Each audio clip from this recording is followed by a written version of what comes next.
नमस्कार।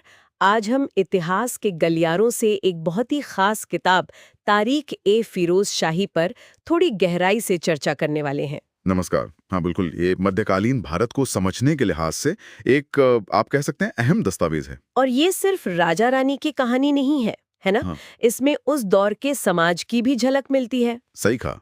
बल्कि ये हमें सोचने पर भी मजबूर करती है कि इतिहास कैसे बनता है, कैसे लिखा जाता है। तो चलिए फिर इसकी कहानी से ही शुरू करें। इसे लिखना किसने शुरू किया? हाँ, तो इसकी शुरुआत की ज़ियाउद्दीन बरनी ने। उनका इरादा तो बहुत बड़ा था। मतलब 101 अध्याय लिखने का सोच रहे थे वो। 101। अच्छा? हाँ, पर वो पूरा नहीं कर पाए। असल में सिर्फ 11 ही लिख सके। ओह! तो अधूरा रह गया उनका काम। फिर फिर आते हैं शम्स सिराज अफीफ।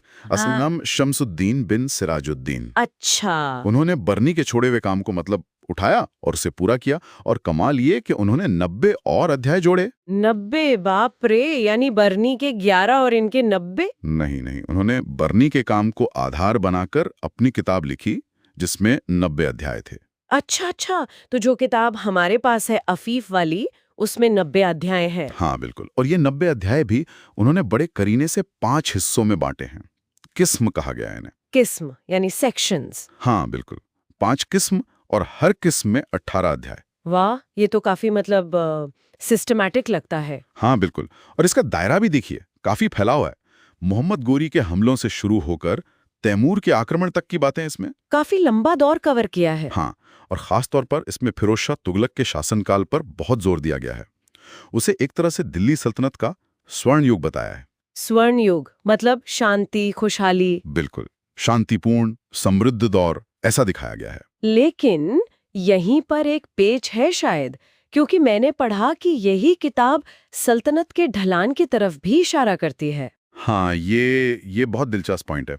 अफीफ की किताब फिरोज शाह के दौर की तारीफ तो करती है, पर वो लिखी तब गई जब फिरोज शाह की मौत हो चुकी थी ओह! और तैमूर दिल्ली में तबाही मचा चुका था। तो एक तरफ स्वर्ण युग का जिक्र, दूसरी तरफ पतन का मंजर। तो इसे कैसे देखें? मतलब क्या वो सिर्फ पुराने अच्छे दिनों को याद कर रहे थे या कुछ और बात थी? ये बड़ा सवाल है। हो सकता है ये गुजरे वक्त के लिए एक नॉस्टैल्जिया हो, या शायद तारीफ के पीछे एक बहुत महीन सी आलोचना छिपी हो। या ये भी हो सकता है कि वो बस ईमानदारी से लिख रहे थे कि हाँ, अच्छा वक्त था, पर साथ ही पतन के बीज भी दिखने लगे थे। ये विरोधाभास इसे खास बनाता है शायद। बिल्कुल। और इसी वजह से अफीफ को शायद मध्यकालीन भारत का पहला ऐसा इतिहासकार भी माना जा सकता है जिसने दरबारी चमक धमक से हटकर थोड़ी नजर आम लोगों पर डाली। आम लोगों पर? ई उस वक्त ये आम बात तो नहीं रही होगी इतिहासकारों के लिए। नहीं।